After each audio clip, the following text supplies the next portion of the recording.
Salut à tous!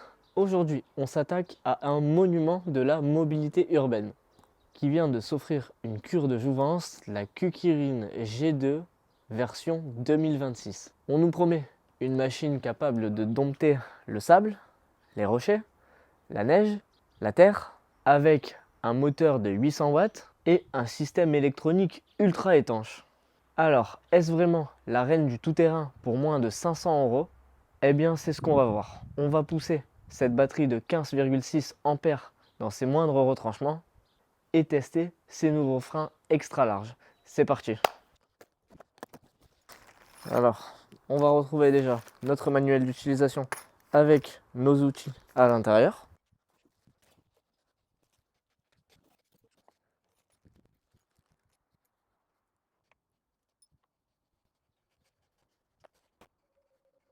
Ok les gars, donc on vient de finir de monter notre Kukirin G2 2026. Et pourquoi c'est important 2026? Parce qu'il y a eu quelques upgrades par rapport à la version précédente. Déjà au niveau du look et du confort, on a un deck massif en 460 mm de long et en 187 mm de large. Donc de quoi mettre les deux pieds l'un à côté de l'autre. La seconde grosse nouveauté, c'est le passage au IPX7. Alors qu'est-ce que ça veut dire? Eh bien globalement, ça veut dire que votre trottinette électrique résiste aux grosses averses, aux grosses flaques d'eau. Et juste avant, elle était en IPX4. On retrouve également deux garde-boue, un garde-boue arrière et un garde-boue avant pour éviter les projections déjà au niveau de vos pieds et au niveau de la trottinette. Sous le capot, enfin sous le deck, on retrouve un moteur de 800 watts. Ce n'est pas juste un chiffre, c'est une puissance qui permet de monter des pentes de 20 degrés sans transpirer. Donc aucune problématique si vous êtes sur des routes de campagne sinueuses avec des montées, des descentes ou bien dans des petites ruelles qui grimpent.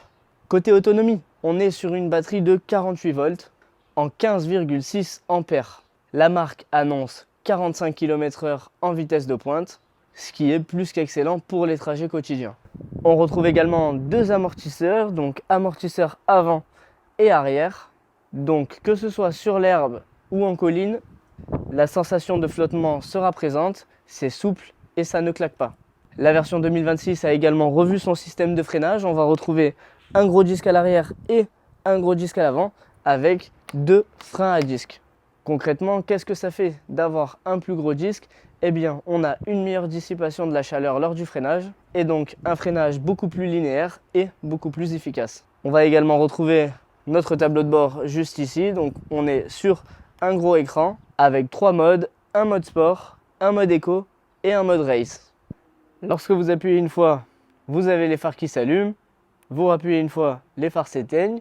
Lorsque vous appuyez deux fois, vous passez en mode éco, sport ou race. Vous allez retrouver le compteur kilométrique, le niveau de batterie. Vous avez quasiment aucun temps de latence au niveau de l'accélérateur.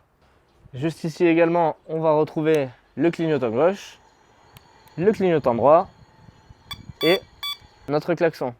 Donc ça c'est top en termes de sécurité, ça peut vous éviter des accidents. Et lorsque vous mettez le clignotant gauche, ça clignote à l'arrière. Lorsque vous freinez, vous avez le système de freinage qui s'allume. Et lorsque vous mettez le clignotant droit, vous avez le phare qui clignote du côté droit. Mais alors ça, je ne sais pas si vous allez le voir. Donc là, au niveau du feu avant, si j'appuie une fois, ça s'éteint. Si je rappuie, ça se rallume. Comme on peut voir, ça éclaire super bien. Si je mets le clignotant à gauche, voilà, ça clignote juste ici. Le clignotant à droite, pareil. Et alors à l'arrière, au niveau du feu, ce que je vous disais, c'est que là, ça clignote du côté droit. Et si on le met à gauche, ça clignote du côté gauche. On retrouve également du coup les gros disques à l'arrière et à l'avant, juste ici.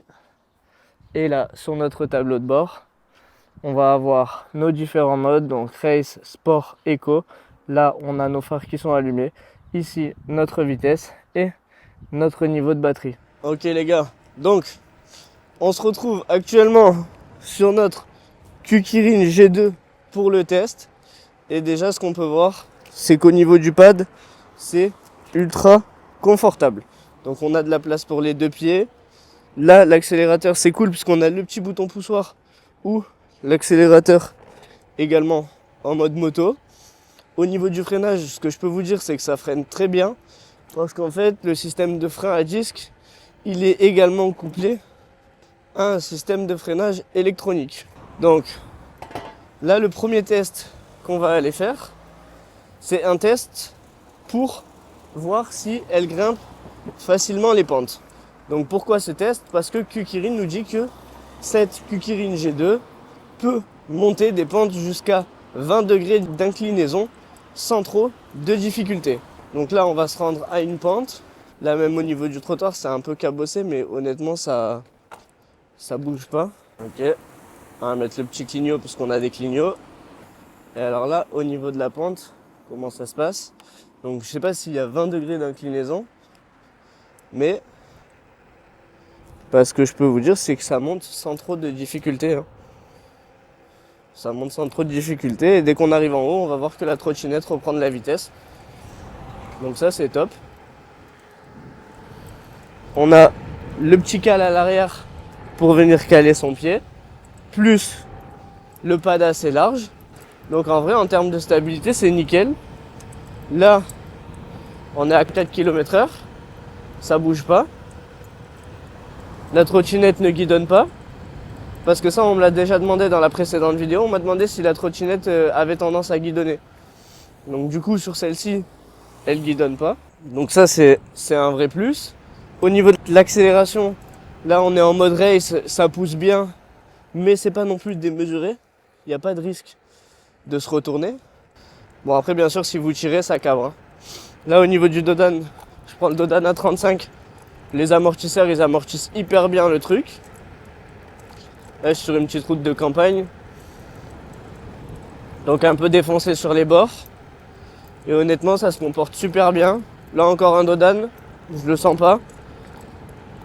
Et honnêtement, pour le prix, elle est vraiment top. J'ai testé des trottinettes plus chères, beaucoup plus chères même, qui étaient vraiment moins bien. Donc ça c'est ouf. Non franchement c'est incroyable. Juste en dessous vous avez du coup votre compteur kilométrique. Là on a la batterie, on voit bien qu'elle est chargée à 100%. L'écran en plus c'est un écran tactile. Si j'appuie une fois, ça va m'activer les phares. Donc en plus elle est sécurisante parce que ça vous permet d'être vu.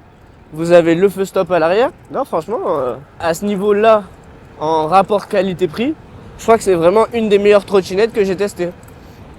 Et là on fait une pointe.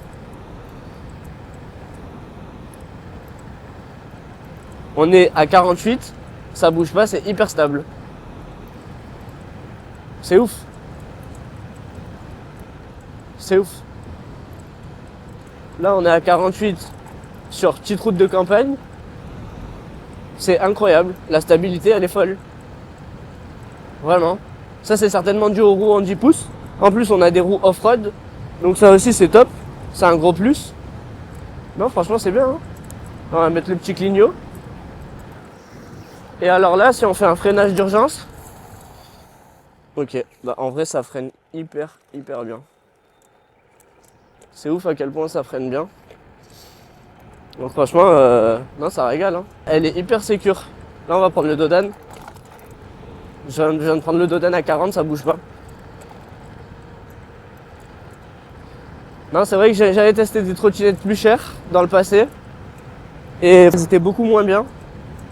Donc là je suis agréablement surpris et c'est cool d'avoir une trottinette qui est un peu rassurante parce que quand ça guidonne, je vous assure que vous faites pas les malins. À 40 km/h en trottinette, quand ça guidonne, ça commence à devenir compliqué. Elle est incroyable. Ok.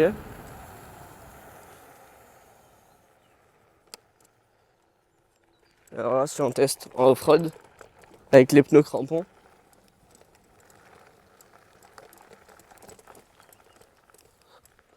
On va voir ce que ça donne. Donc là on est dans un champ, herbe mouillée du matin. Ok. Ah, ça, c'est vraiment pas mal, hein. Non, c'est stable. C'est cool. Un peu plus compliqué de prendre des hautes vitesses dans les grandes herbes comme ça en off-road. Mais non, c'est sympa, hein. Genre même là c'est sécurisant et pourtant on est dans un champ qui est mouillé, c'est le matin. Non, ouais, c'est incroyable, on ressent pas trop les vibrations. Franchement, elle est pas rigide, elle est hyper agréable à conduire. On va faire attention de ne pas se retourner quand même. Là le bord de route qui est complètement défoncé. Bah pareil, c'est stable. Non, franchement, c'est une trottinette qui est vraiment sécurisante pour le coup. Je trouve ça cool. En plus, on a les petits garde-boue avant-arrière. Là, dans le virage, on est à 45 dans le virage. Franchement, ça bouge pas. Bord de route défoncé. Ça marche nickel. Là, si on prend le Dodan, pareil. Non, franchement, elle est vraiment top. La virage plus bord de route défoncé. C'est la première fois que ce virage, je le prends aussi vite. Genre, c'est ouf. Avec les amortisseurs, ils amortissent tout. Là, bord de route défoncé, pareil. Non, franchement, trop stylé. Trop stylé, genre. Elle est vraiment cool, je me régale. Je comprends pourquoi tout le monde a des Kukirines.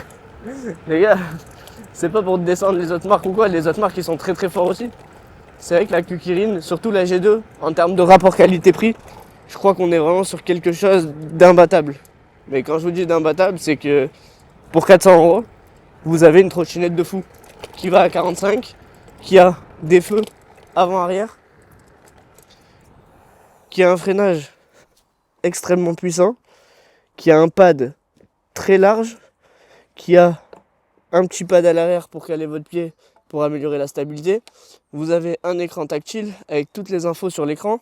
Vous avez l'accélérateur en mode appui sur la poignée ou poignée de moto. Vous avez les grosses roues en 10 pouces. Là on peut voir qu'elle est passée dans la terre. Ça n'a pas bougé, c'était hyper stable. On a les gros freins à disque. En vrai, que demander de plus, hein. On a le combo parfait pour avoir une bonne trottinette. Même les poignées elles sont confortables et là on a une interface qui est simple, le klaxon, le clignotant gauche, le clignotant droit, les phares, avec du coup les phares à l'avant qui sont éclairés, et un design vraiment cheap racing, etc. Donc c'est trop cool. Ok les gars, donc je vais vous faire la conclusion et vous donner mon verdict. La Kukirine 2026, c'est pas juste une mise à jour esthétique, ok ? On est sur une certification IPX7 qui change vraiment la donne selon moi. On a également une amélioration du freinage, donc ça niveau sécurité c'est top, surtout quand vous avez des engins qui vont jusqu'à 45 km/h. C'est super important et encore plus pour ceux qui passent du bitume à la terre. Les gros plus, donc ça va être l'étanchéité comme je vous disais, avec la norme IPX7, la largeur du deck, on peut mettre largement les deux pieds dessus, plus le petit deck à l'arrière. On retrouve un écran tactile hyper intuitif et je trouve personnellement que pour une trottinette de ce gabarit-là qui va à 45 km/h, elle n'est pas hyper lourde et en termes de stabilité, les gars, ça bouge pas. C'est-à-dire que j'en ai eu testé d'autres qui guidonnaient à partir de 45-50 km/h et je m'en suis pas rendu compte parce que je pensais que c'était la route de campagne qui faisait que c'était un petit peu moins stable. Celle-ci, elle est hyper stable. L'amortisseur avant et arrière, ils font super bien leur taf. L'accélération, elle est bien, elle est puissante. On n'a pas trop de temps de latence à la poignée. Franchement, c'est que du positif. En tout cas, en termes de rapport qualité-prix, je pense qu'à cette heure-ci sur le marché, il n'y a pas meilleur. Et en fait, je me demandais, mais tout le monde dans ma ville roule avec des Kukirine. J'étais en mode, putain, j'ai jamais testé cette marque, faut absolument que je teste. Et en vrai, je comprends mieux le succès. C'est que c'est une des meilleures en rapport qualité-prix. N'hésitez pas à me dire ce que vous avez pensé de cette trottinette dans les commentaires. Toutes les informations sont dans la description. Et en attendant, moi je vous dis à très bientôt pour une prochaine vidéo.